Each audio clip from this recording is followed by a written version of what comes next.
Okay, my darlings, so we talked about how the mole is kind of like a train station and it can go lots of places. And we talked about using the molar mass freeway to get to grams.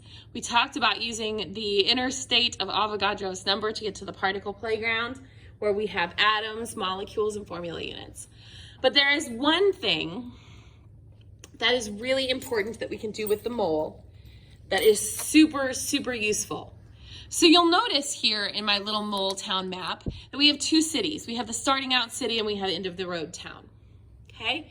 And there's a river that runs between these two cities, okay? And this city over here has its own train station. It's Mole Station B. Now, the beautiful thing about our train station is that there's a bridge that crosses it. And the bridge is called the Mole Ratio Bridge. Okay? And the river is the balanced equation river. So we need a balanced chemical equation in order to get across the river. And we use that as a mole ratio bridge. And that allows me to switch not my unit, but my compound. You'll notice these are both in moles. So the moles doesn't change, but the compound does. So this allows me to go from one compound in my reaction to a different compound in my reaction using the balanced chemical equation.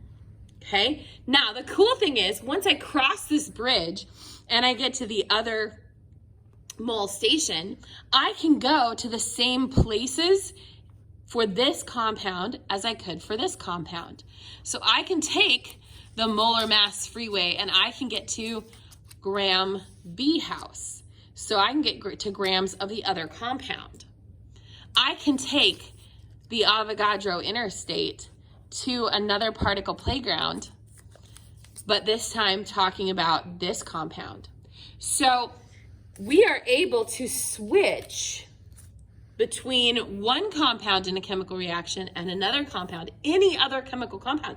It can be a reactant, it can be a product, as long as it's in the same chemical equation, we can go from one compound to another using this mole ratio bridge to cross over that river.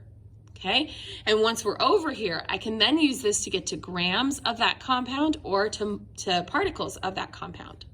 Okay, so we have a little something we need to add to our rules for the grid. So if you'll flip back to where you have your rules for the grid labeled, we had moles always gets a 1, but we're adding to it an exception, except the mole ratio. And we're going to talk in the notes today